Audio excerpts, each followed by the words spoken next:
Good evening, everyone. We'll call this Enterprise Planning Commission meeting for May 23rd, 2023 to order at this time.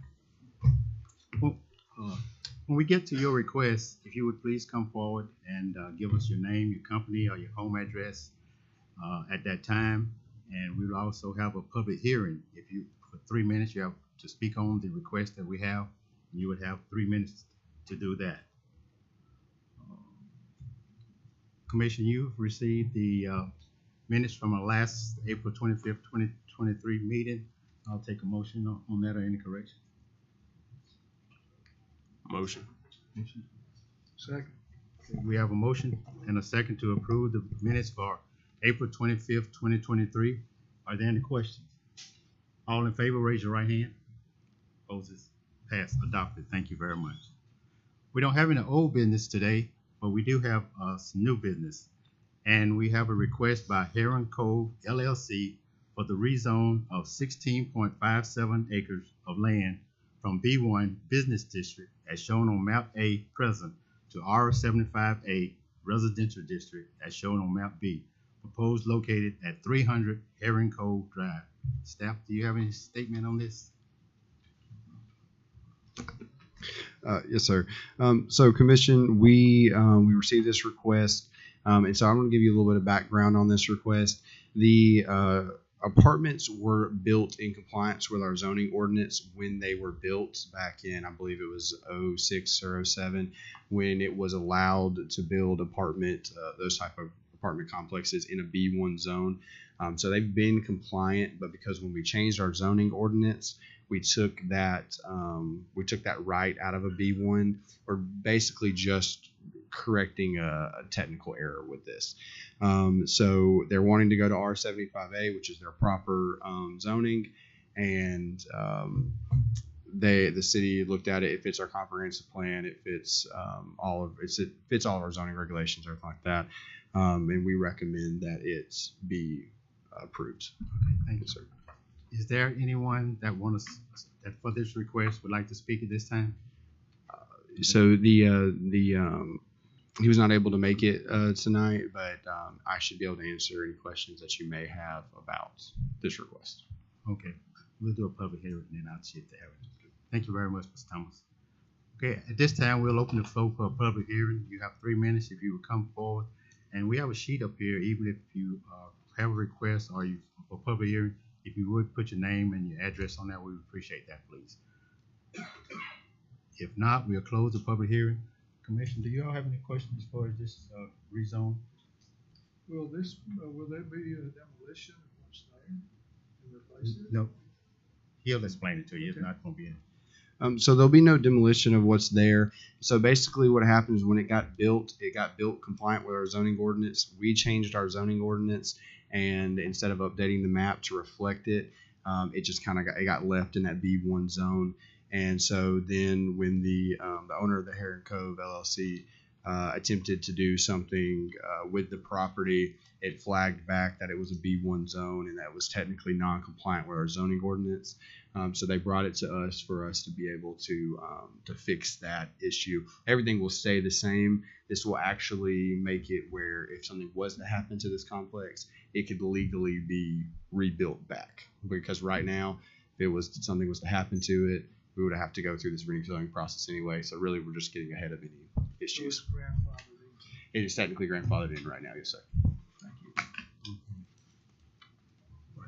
Are there any other questions from the commission? Well, if not, I'll accept the motion to approve 16.5 acres of land from B1 to 75A residential located at 300 Heron Cove Drive. Second. We have a motion and a second to approve the request. Are there any questions? All in favor, raise your right hand. All right, thank you. And also, I would like to go back and state that all commission members are present except Mr. Mark Goodson, Mr. Bobby Hancock, and Mr. Kenny Rogers. Next on our agenda, we have a request by Todd Boland on behalf of McDonald Farms for the rezone of 4.72 acres of land from R85 Residential District as shown on Map A present to B3 Business District as shown on Map B, proposed located at the southeast corner of Highway 167 and Salem Road. Staff?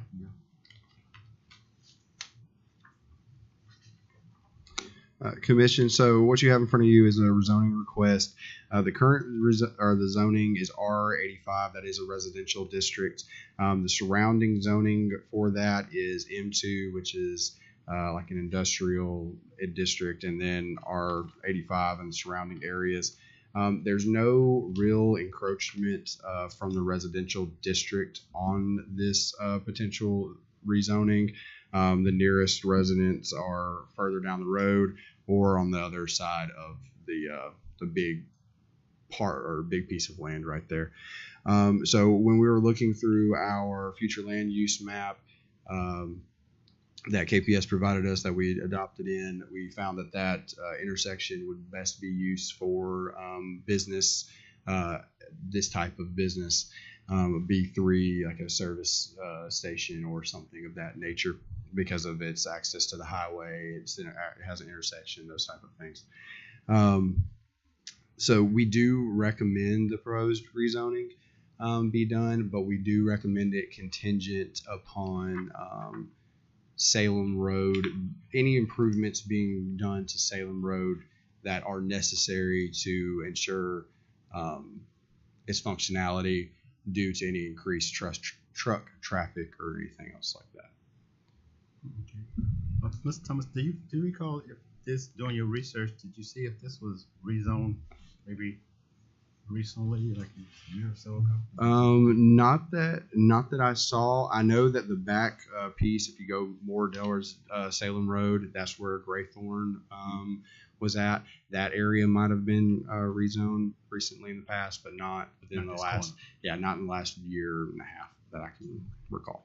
So, well, while you're up, Commission, do y'all have any questions? I can have them to come back up. Okay. So there is a future possibility to have residents nearby or right behind it. If they can, there is potential for residential to creep all the way up there, but the current subdivision that is building behind them does not come close to encroaching upon them, so it wouldn't interfere with any already planned residential could be development. somebody else. It could be somebody else at a later date, but it would not interfere with the one that's already placed there. It wouldn't.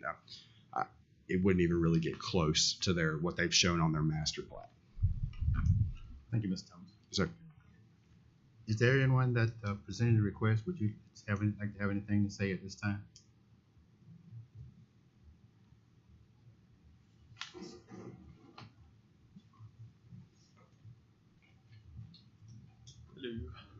Alec Reeves with Reeves Engineering. Go ahead, take your time. Yeah, that's fine. I'll just go ahead and sign this.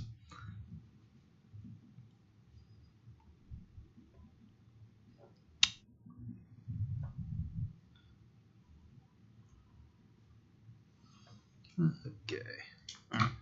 I was just going to say we had met with AlDOT out there, Pat Henderson, the local AlDOT manager here, and we've basically discussed, obviously there's a road widening right there at the health department, which is catty corner to this property. And there's going to be a turn lane that we'll end up using for this service station that's been approved basically all the way up through Troy with Jason Booth. The Salem Road, there's not any intention to have any traffic flow through there on their end. They're basically going to have the entry come straight off Industrial Parkway.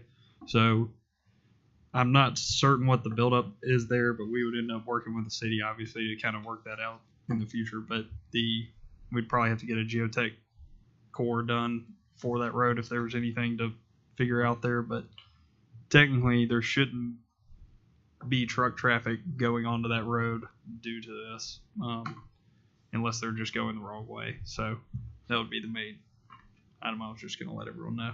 Okay, Mr. Reeves. All right. Do anyone have any questions for Mr. Reeves at this time? I can't hear you, I'm sorry. I'm sorry. You didn't get I can't everything? hear you, I'm I sorry. said, did you have any question for? No. Okay, I'm sorry. All right. Do we? So is there Go ahead. So is there any discussion on lights or anything of that as far as traffic lights? Because I mean that's probably like the number one intersection in town for Rex?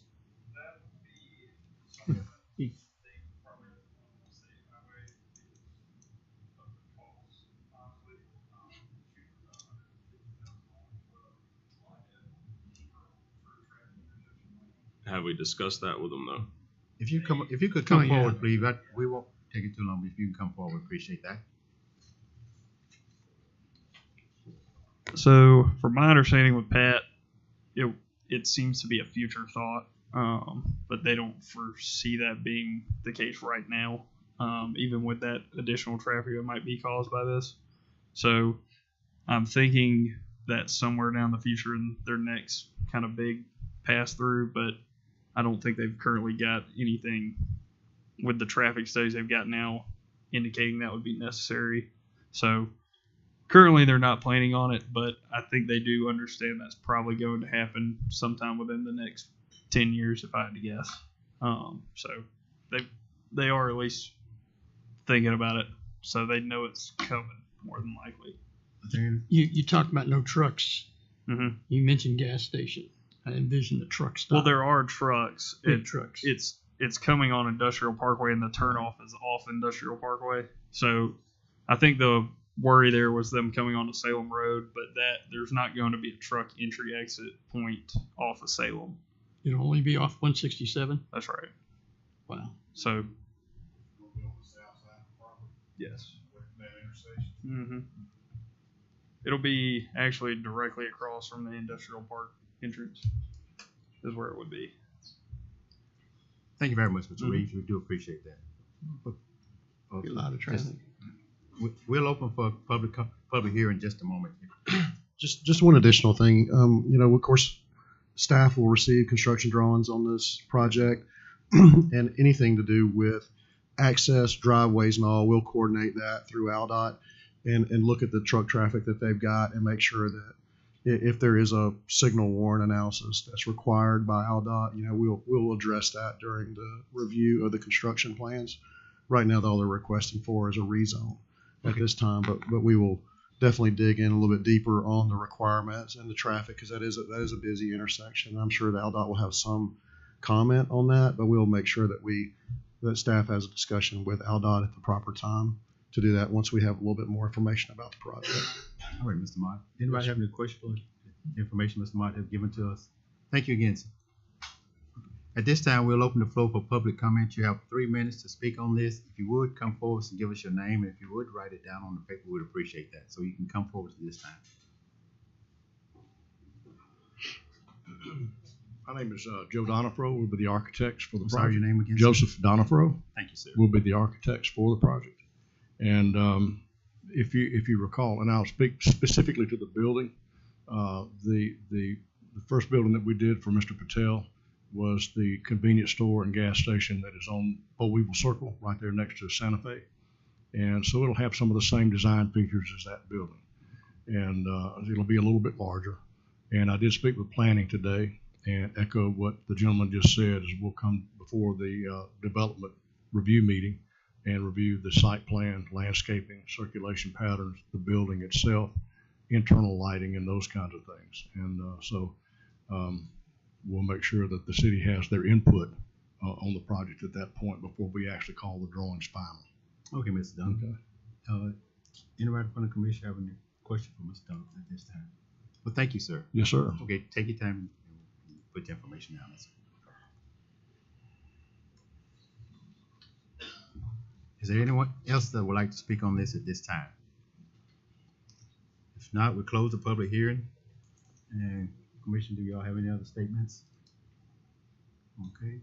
If not, I'll accept the motion for the rezoning of 4.72 acres of land from R85 residential that's shown on map A present to B3 business district, located the southeast corner of Highway 167 and Salem Road, with the contingencies as stated by Mr. Thomas. I'll accept the motion at this time. Motion. Second. We have a motion and a second to approve the request. Are there any questions? Okay. All in favor of approving the request, raise your right hand. Approved. Any opposed, the same sign. Thank you very much. Next on the agenda, we have a request by the City of Enterprise to adopt an updated version of the Enterprise zoning ordinance. And as I understand, we're going to review this. If you want to come in and get the commission a little information, what you have.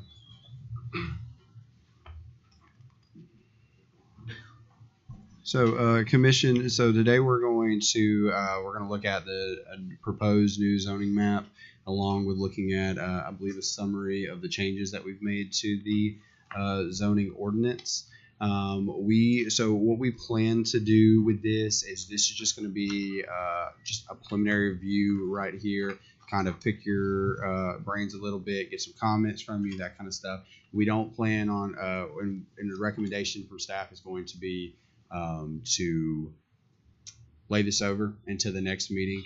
What we plan on doing is having a couple work sessions with you, like we did when we did some of the training late last year, to really dive in and go into detail on these things, to get your input, to get your feedback, to get anything from you, and make sure that you feel comfortable with the ordinance, and it's well vetted and those type of things. So Jason came down from Birmingham today to talk about some of the subdivision regulations with me, and so I'm going to turn it over to him, let him talk to you guys about what you'll see up here, and we can just have some good conversation back and forth. But we will have opportunities to really dive into this in the coming weeks. Okay. Thank you, Mr. Tom.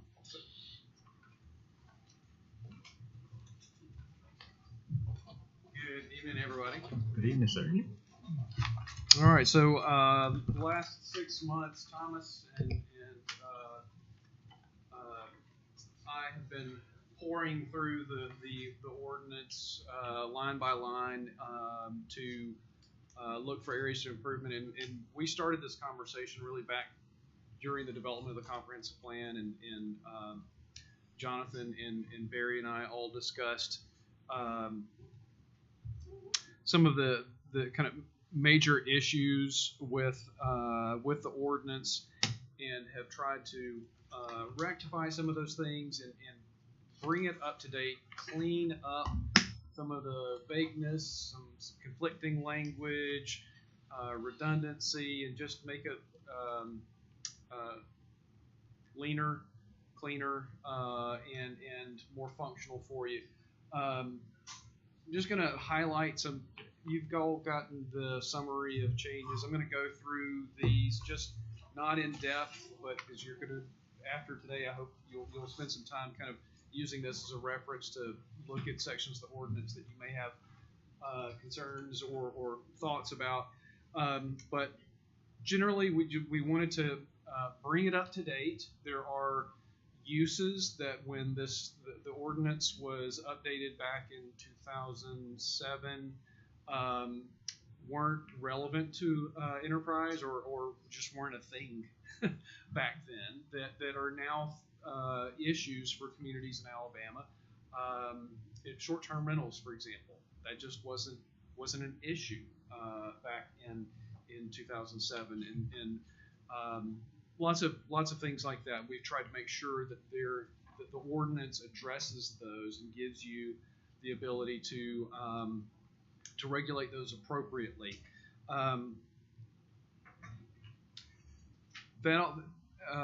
We've gone through the definition section, so all of the new things that have been added to the ordinance. We've got good definitions as the critical part of the legal foundation.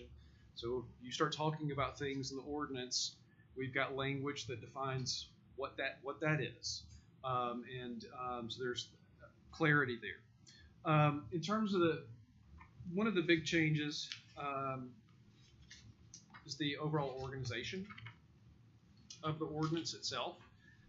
So if you've spent any time with it, you've got 13 articles, and all the rules in the zoning ordinance are divided up into those 13 articles.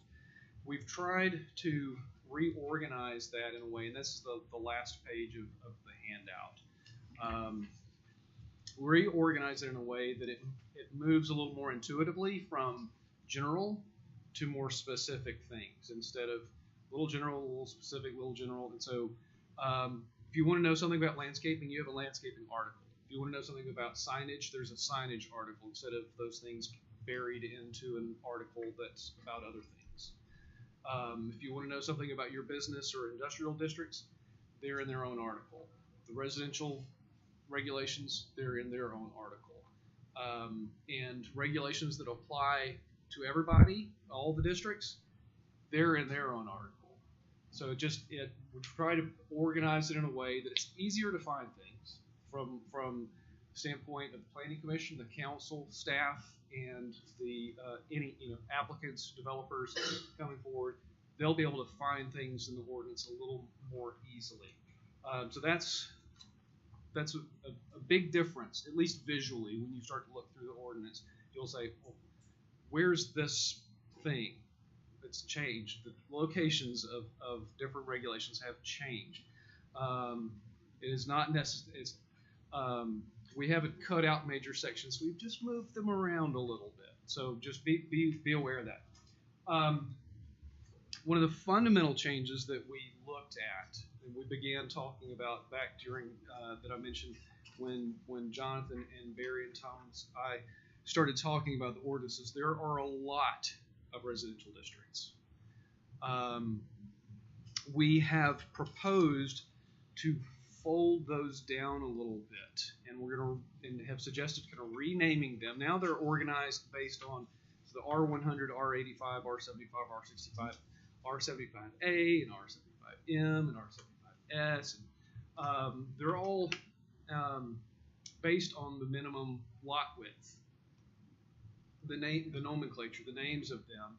And then when you get into the A's and D's and S's and M's, you figure out, oh, well, there are different types of residential that are allowed, but they still have that same lot width requirement, which is not necessarily helpful. A single-family dwelling and a duplex both having the same lot width requirement, or a multifamily and a single family both having the same lot width requirement, doesn't really help to regulate them in a way that makes sense to the actual use that's involved.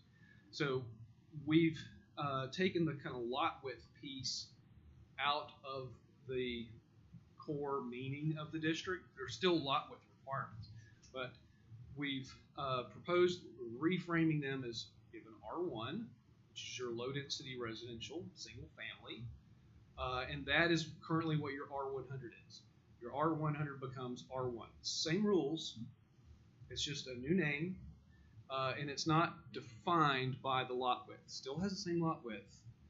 It's your low density district. It's not your 100-foot lot width district. R2, we've proposed combining the R85 and R75S, which are your sort of mid to low density residential, single family residential zones.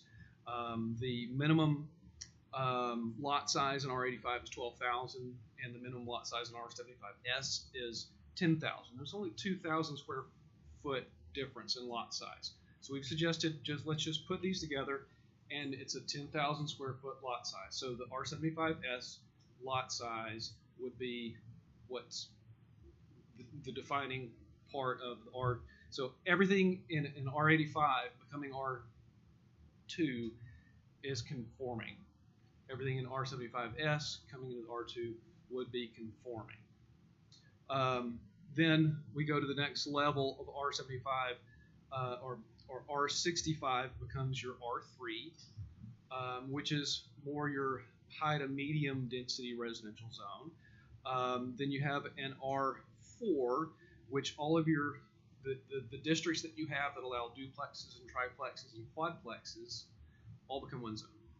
You have very little of that on the zoning map. Just to think about how folding all those together would have an impact. There's very little of that actually on the zoning map.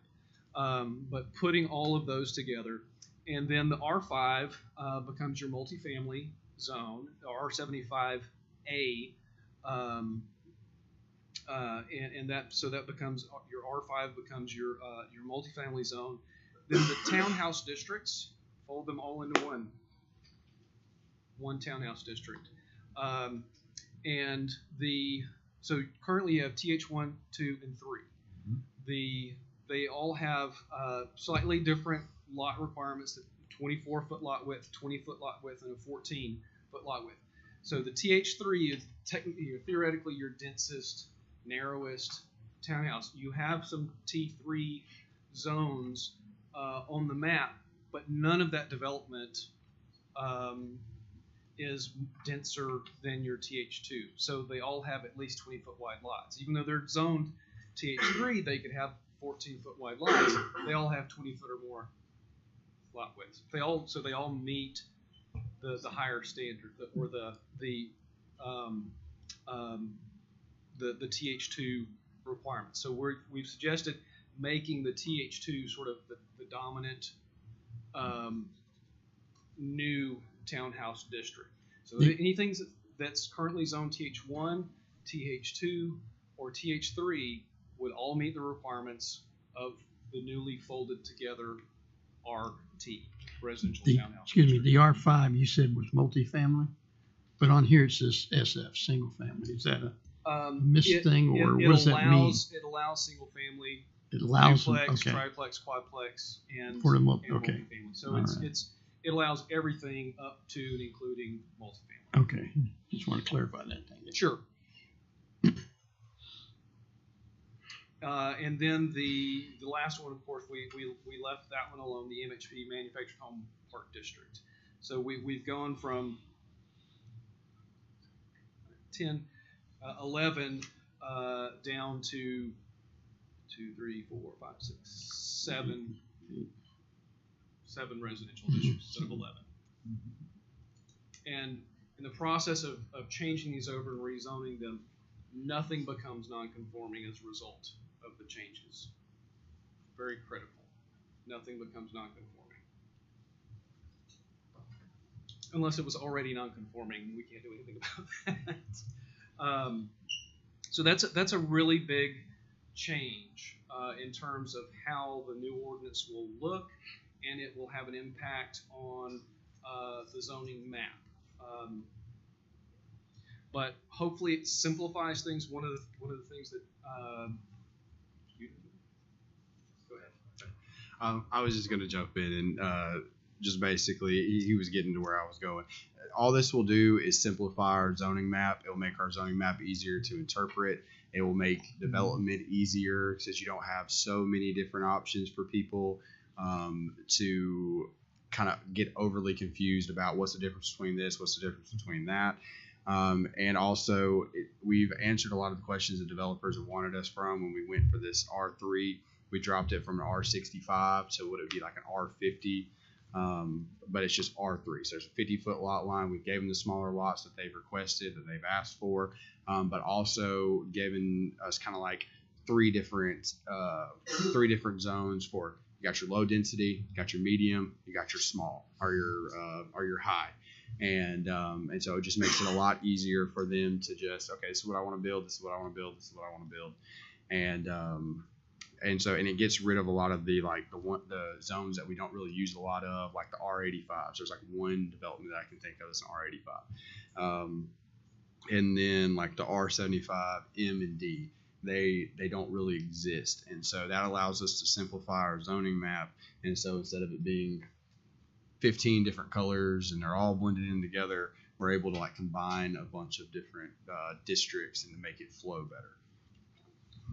Thank you. Yeah, I'm going to mention that the R65 has been a little, the lot width requirement, I think, is probably one of the things that has stifled some of the requests for smaller lot subdivisions. So when we changed that, in the process of changing the R65 to the R3, we changed that 65-foot lot width requirement to a 50. So it's a little more flexible for that range of housing product. I was just going to piggyback on that, members. A lot of you have probably had this room packed out when you've had a TH1 rezone.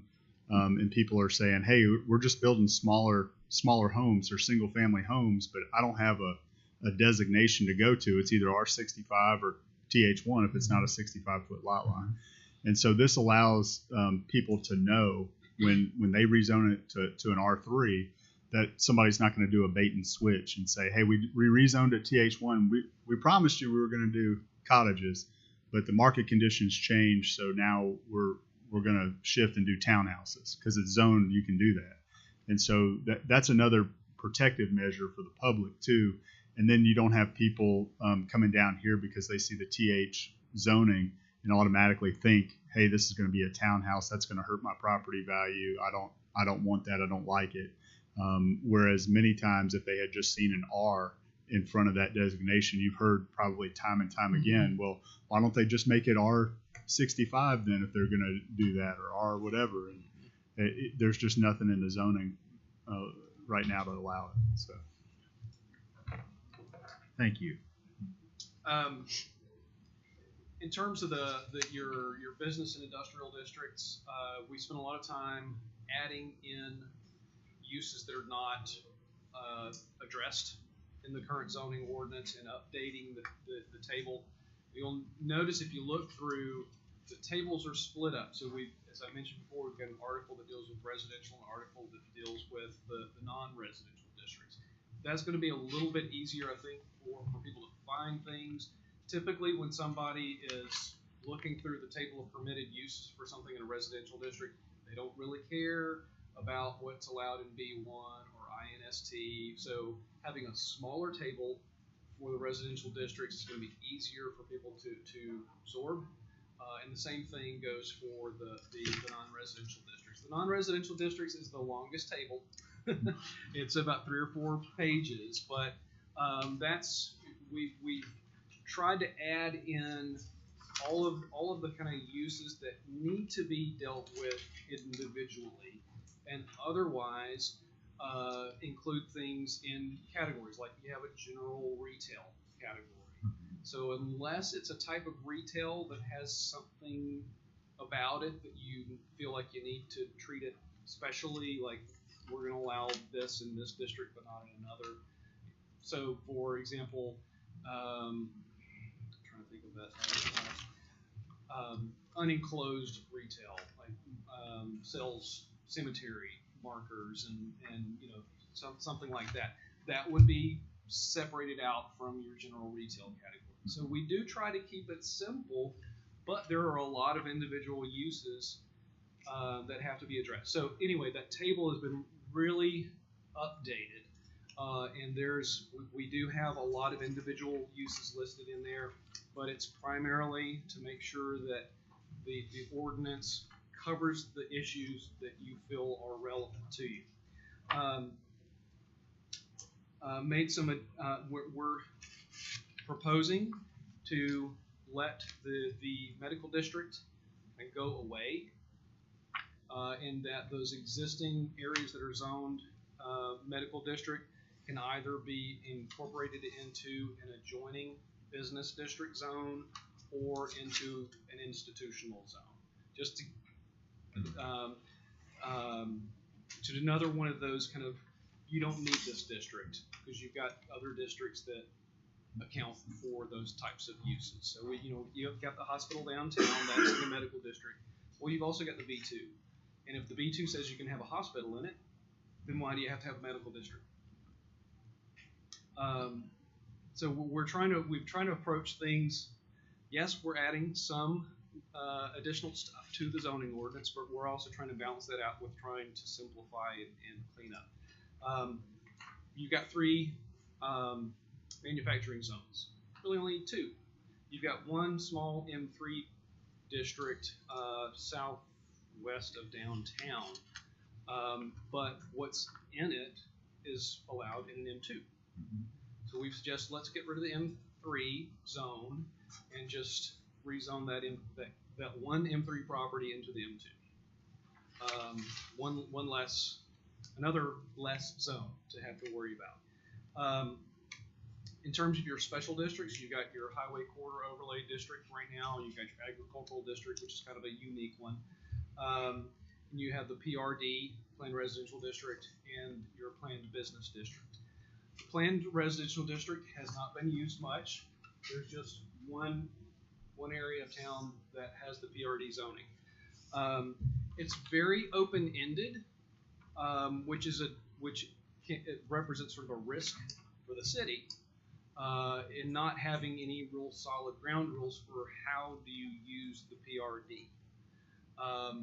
So we have worked on updating the PRD so that it's still useful. It provides the flexibility that developers may be looking for if what they're trying to build, different housing products, different densities within one larger development. They don't have to break that up into multiple residential zoning classifications. If there's one classification that they can do it all within that PRD. That's typically what that's used for. But there's a process that it has to go through to get your approval and get the council's approval before they can start to get that rezoning and then to go into the subdivision process. The Planned Business District has really changed in the way that it's was initially used to the way that it has been sort of its purpose and the way it is used today, which primarily is to accommodate special commercial uses with special impacts that you don't want to just go in any one of the B1 or B2 or B3 categories. So we've changed the PBD to better serve its current use, the way that it's currently used by the city. An RV park or something of that nature. It's not like a planned multi-phase commercial development district, even though I think the way that it was originally written was for that purpose. But it's the way that it's evolved and been used has changed. So we've reformulated it to serve the purpose that it's currently serving in the community. Updated the Highway Corridor Overlay District to be some of the vague language, tried to make it a little more specific, including some of the material standards. And there's sign regulations and landscaping regulations that are in the Highway Corridor Overlay that we've transferred into other parts of the ordinance that actually kind of simplifies and reduces the landscaping requirements a little bit in the Highway Corridor Overlay because they are very strict and you don't always require them to. Sometimes they're not achievable. Right. Yeah, the landscaping requirements in the Highway Corridor Overlay, if you try to plant that many shrubs that close together, some of them are going to die. So we've loosened those requirements, and all of the commercial districts will have the same landscaping requirements. All of the commercial districts will have the same signage allowances, with the exception that I'll get into that in a moment. I'm going to move forward. We've added in a downtown overlay, and Thomas is really the one who I think can speak mostly to that. We have in the ordinance, there are regulations that apply to specific uses that are kind of sprinkled around in different parts of the ordinance. We collect them all into one section of the ordinance, the use-specific regulations. So, bed and breakfasts, amateur radio towers, RV parks, telecommunication towers, townhouses, things that each one of those need to have their own set of standards uniquely for them. We've all collected all of those and then put them in that article. We've added a few more to those, to that section. Home occupations, junkyards, you already have rules about those. Those are all in that section. Updated parking requirements. I think we've loosened up a little bit of some of the minimum requirements there in terms of the amount of parking for different types of uses.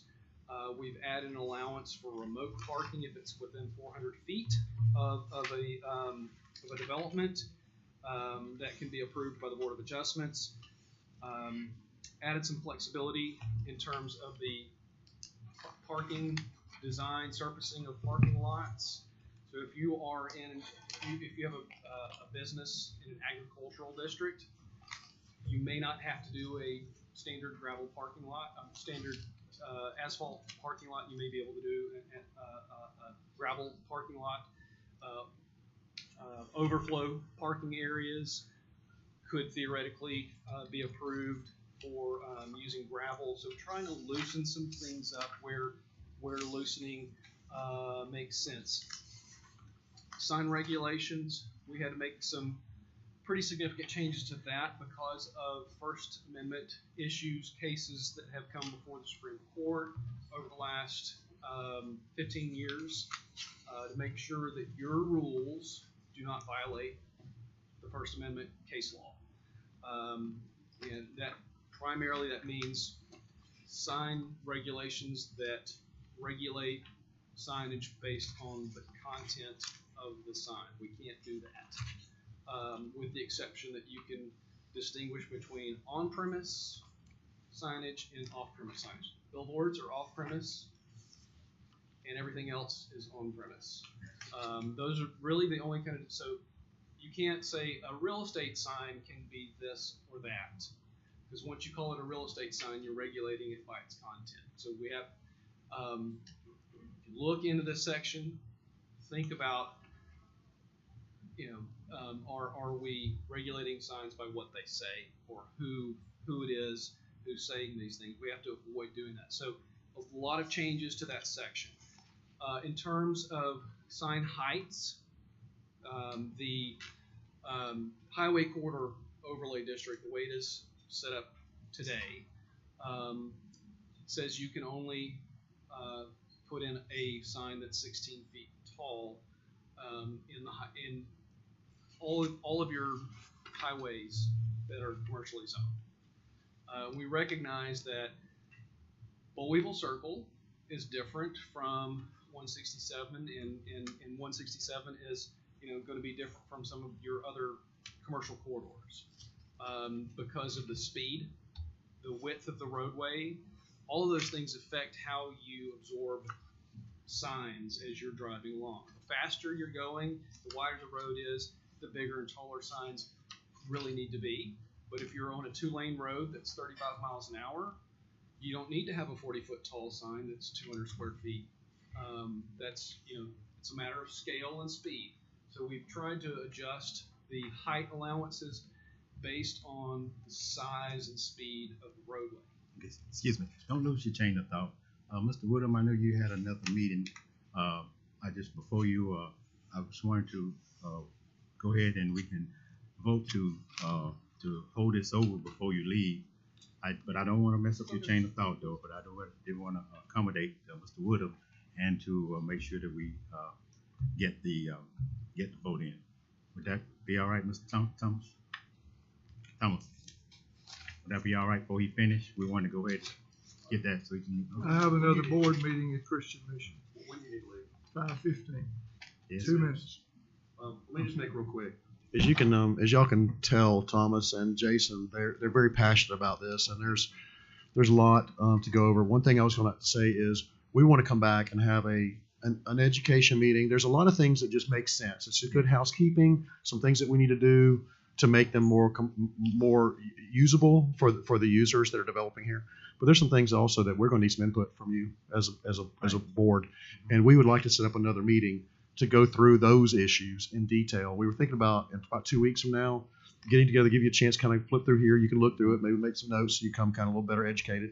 And I don't know what's a good night, but we wanted to kind of, while we were here, if we don't mind, we were thinking about maybe a Thursday night, 2 weeks from now. I don't know if y'all want us to send an email, if y'all want to look at your calendars while you're here. We thought about going to the farmer's market, maybe serving you dinner so we could sit down and eat real quick, and then we could spend a good probably 2 hours from start to finish. I don't know if that works. You would have time to get it together, and if we didn't have to decide tonight, and just send an email out for 2 weeks, if we can respond back to you.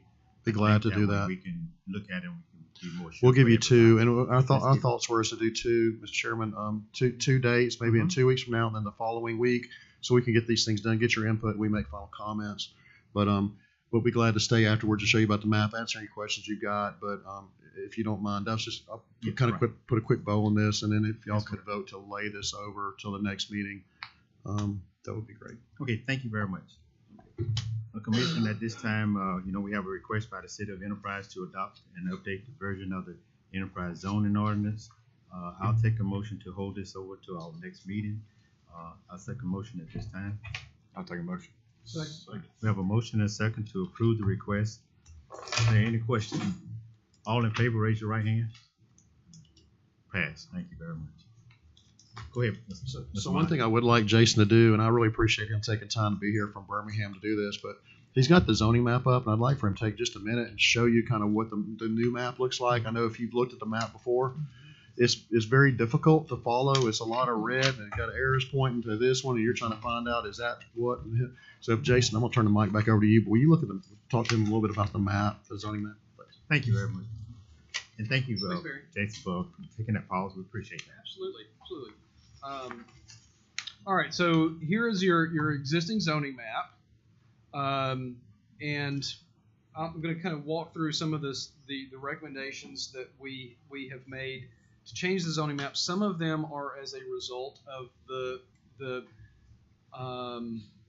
recommendations within the ordinance. So taking away the MED, the medical district, taking away the TH3, taking away the M3 district. So those obviously would require us to make some changes to the zoning map. And then there are some others. It's a little bit difficult to see here. We kind of faded back the colors of the existing zoning map and outlined some of the areas that we're proposing. And these do not have to be all done, at one time. There may be some that you say, we're comfortable with these, and we will recommend these to the council, and it goes through that process, and then come back and maybe look at some of these others individually over time. So you can do it incrementally, or you can do it all in one fell swoop if you feel comfortable with it. But there's a lot to take in. Totally understand that. Yes. But I'll just kind of walk through some of the changes that are proposed in the map. So, for example, the golf course is zoned B1 because golf courses are currently not allowed in the R1. So we've made golf courses allowable in R1, so we don't have to have the golf course zoned B1 anymore. We can make that R1 just like all the houses around it. So not a big earth-shattering change, but we're looking to make things simpler and more logical. B3 was created primarily for use along Boll Weevil Circle. We've got some B1, and we've got some PBD, and we've got some B3 along Boll Weevil Circle. So we've proposed to take all the B1s and PBDs and turn those into B3 around Boll Weevil Circle. If there are B3s that are just kind of floating out in different parts of the city that are not on Boll Weevil Circle, changing those to B1. And then, of course, the ones that I mentioned before about the MED, the M3, and the TH3. So all the townhouse ones become your residential townhouse district. We've also tried to clean up some of the, I think, could be drafting errors. It could be changes that didn't kind of align with how development occurred, or subdivisions were developed and the lines didn't end up coinciding between the zoning map and the property lines. So tried to clean up, make sure all the lines follow property lines where they were intended to. I'll show you an example of that. So on the south side of 167, we have a subdivision here. So the dark green is agriculture. I'm going to zoom in.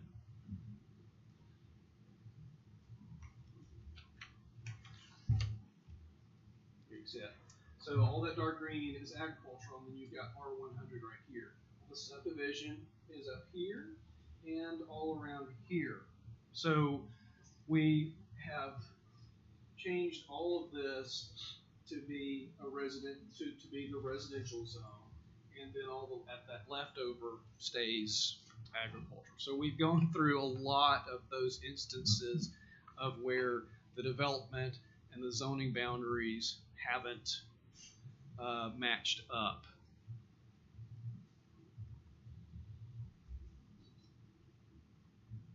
And we've identified, so hopefully I think Thomas has provided this to you, but all of the changes that are proposed are identified as to what it is, what we're proposing to move it to, and then the final product would end up looking like this. So all that red there is the B3. So when we back up, so we've got B3, that dark red is not really consistent around Boll Weevil Circle. Then we go to this, and you start to see a much stronger pattern around Boll Weevil Circle there. A few of the other smaller changes are taking some of the bigger city properties and changing those to your institutional zone, such as the Civic Center and the park next to it, Enterprise State Community College, just a few of those, the high school. So some of the bigger ones, just let's go ahead and get those into the institutional zoning category. Does that cover the our new parks out by the college too? Because I noticed that looks a little different. I think it's R1. Yeah. Part of it is. It would the park would fit in either category, so we don't technically have to, but we can if it's preference to have the parks in the institutional category, we can certainly do that. Yeah, whatever's easy. Yeah. So let me go back to current and zoom in there. I can't remember the exact boundaries of the park. I know which area we're looking at. So I think the park is over here. So here's Boll Weevil Circle. Enterprise State is right over here. So the park, PV Park is right here. Right, yeah. And so PV Park is expanding up Right. here. Is that right? Trying to covers down there and it comes up over. Yeah. Somebody help me. Yeah, it looks. I can't. I was trying to follow you. It looks a little funny. Is that the M1? Right above B3 is where PV is to go straight up. Yeah. Yeah. That's where all This is the old PV. This is where they're doing the work right now. Yeah. Right.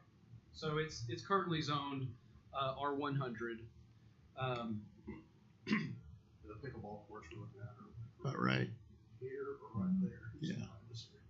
Okay. We have to back out to get to the here, and we'll zoom back into that same area.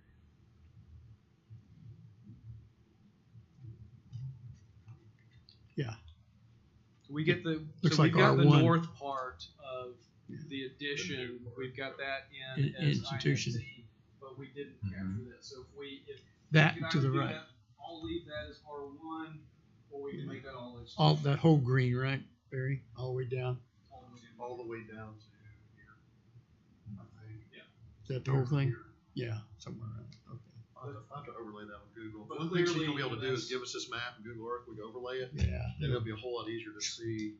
Yeah. Street construction. names, Yeah, and street names. Yeah. buildings, and That's our intent at the end of this thing is to be Make able more to put sense. these documents out there so the public can look at it. They No, won't look where their property is. They'll be Know able to overlay exactly. it, open the KMZ file, overlay it around Google Earth, and they can zoom in on their house and see what their zoning is.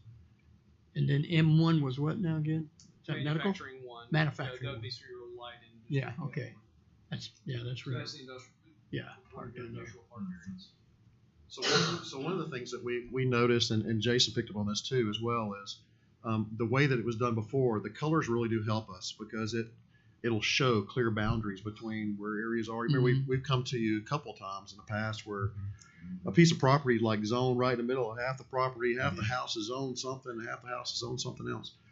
This will help us. We'll overlay this on top of our Google Earth, and we'll try to catch as many of those as we can. But when we get ready to do the zoning map, if y'all like to go forward with this, is we'll advertise that out. We'll have a public hearing so people can have a chance to see this and come to us and say, hey, this right here is a problem. So we get as many of these things adjusted and changed as we can when this map gets produced as part of this zoning. It'll be a great tool for everybody. The colors do help me. I'm curious what y'all think. Oh, yeah. Me too. Right off. Jason's done a tremendous job to get us to this point, and I just want to ask you again: do y'all see the benefit of us getting together? Yeah. And number one, we'll go quickly through the changes that we did, like Jason did. You'll have more chance to look at it between now and then. But hey, here's some things you'll notice in there. But staff's going to need some input from you as far as here are some items that are there. It may say that something's now allowed in a side yard. We'll have to have that discussion. Maybe it was not allowed before. But staff will come together with a bullet point list of things that are in the new document that we would like for us to discuss as a group and get your input on those so that we can make the document as good as possible. I think Jonathan wanted to say something about the documents you have there in front of you, and then I'll wrap this up or answer any questions you've got.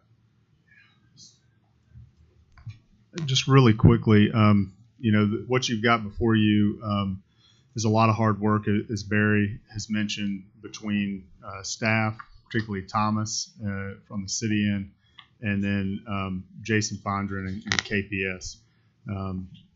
It's also indicative of maybe the next 10 or 20 years. If you can imagine, the last time the zoning ordinances were looked at and really evaluated was probably a decade or more ago, probably 07, 08, something like that. So, substantively for the next 10, 20 years, this is the document that our city will use to plan and evaluate growth. And so it's very important that each one of you take the time to look through it and evaluate it, make sure that it makes common sense, because I think the council, and I don't want to speak for one of the members here, but there's a mesh that we're trying to do. We want people to continue to build and grow our community, but we need to do it in a way that makes sense for the community. We don't need things to be in certain areas that they shouldn't be, that would impact property values, traffic, road conditions, those kind of things. So as you read through that document and spend time on it, your feedback, and none of this is meant to be an adversarial position. It's okay, and I think everybody feels that way, but we just went through it internally, and so it's okay to disagree and try to figure out what the best path forward is. And sometimes your position wins, sometimes it doesn't, but we're all trying to do it for the right reasons and throw out different ideas. So your input and ultimately what you recommend to the council is valuable. And I don't want you to lose sight of that, because this document is going to be, like I said, the next 10, 20 years worth of how we do business in enterprise, and how developers look at our regulations and how they decide if they want to make an investment in our community. So I appreciate your willingness to serve and the time that it's going to take you to kind of peel through this, and the meetings that are going to be following on. Again, that'll be hours of your time. You're not getting paid to be here. But I don't want you to lose sight that this is important for the community. So thank you. Thank you very much. And I just want to, Jonathan grabbed a couple of those, but I wanted you to at least hear. I just want to thank Thomas for all the work that he's done. He's owned this project for the last year, and Jason, thank you from KPS. I think they've tried to address as many of we gave them a whole laundry list of, hey, here are the things that we've seen. Make sure that we cover that in the new zoning regulations. And I think they've tried to at least get something down to cover that, but we still have to go through it, and we need to understand it. We need to debate some of those and then decide what it looks like. And I think the message should be clear. We're trying to make this simpler, make it easier, and make it more transparent. Exactly. So we had things like, there was one clause that we had 3 people in the department read it, and we had 3 different answers. and that's not good. It should be very clear. So we try to clear up as much as we could, and to give the tools to the public if they want to develop and do business here. So it's very clear of what our expectations are, and to help people protect their property values. So hopefully doing the work now will save you a room full of disgruntled people in the future for taking care of some of these issues and getting one down here. So this is really important work that you'll be doing over the next month, and I look forward to working with each one of y'all on that. But want to answer any questions at this point. I know this is very high level and just introductory, but do y'all have any questions for me or for Thomas or Jason? Well, I don't have any question, but I just like to thank each and every one of you that put the time into doing this, and I can tell that Jason is passionate about this, but the information that he's given us, and I will be going back over YouTube to catch some more of the stuff that he did put out, because I want to try to get as much of it as I can, and being on the commission for as long as I have, reading through it and trying to get all those brackets lined up, what goes where. I don't want anybody to give me a quick quiz on it, but for myself, I try to know enough that I can be, can do my part. So I'm very much looking more into this, and as I first saw it and what I did look at, especially as you say, the colors will stand out, and they'll be a help, and I appreciate everything that's been done from each of us. Do you have anything, Shannon? I'll just say this. Think about the challenges you've had as you sat on this board or other boards that you've had with the city, and say, I remember that one time I wish we'd have had something in there. Think about some of those instances you've had, and then go reflect in this book. Now, this is draft, and it's our intent to give you kind of where we are to date. We need some input from you to refine these, and then once we get it to a point that we think that is ready for a public hearing, then we'll release that out. But we're really seeking input at this point from you, and we look forward. We'll send you an email as you requested. Tomorrow we'll get that out to you with some dates and see if those work for everybody. But our thoughts are to get everybody together, kind of like what we did before as a work training session, and let's dive in, and we'll walk you through it and show you what the changes really are, and ask you the questions to get your opinion on some of these, because it's going to take all of us, I think, to get some answers on some of these. But I do appreciate everything that you do, and this board's very, very important. And I know the council, they look for y'all to be the experts when it comes to planning and zoning stuff, to give them recommendations. So anything that staff can do to help facilitate these discussions to get this down, we're more than willing to be a part of that, and we're excited actually to get a chance to put our fingers on something that's that important for the city. So with that, thank you, Mr. Chairman. You're welcome. Yes, we look forward to get this zoning ordinance, do our due diligence to go through it and read it, and hopefully we can come up with something that's great for the whole community. At this time, I'll accept the motion to adjourn. I'll make a motion. Second. We have a motion to, I'm sorry. We still need do we still need the first and the second to lay this over? Okay. The what? Yeah, do we make a first and second on the motion to table? Okay, and that then passed? we voted on it. Okay. Yeah, we passed. It passed. Okay, just make sure. It passed, but. And we voted on it, correct? Yeah, we, Okay. yeah, we did. Okay, we was at, all in favor? First, Second, we got first and second. All in favor, raise your right hand. Meeting adjourned. Thank you. Thank you.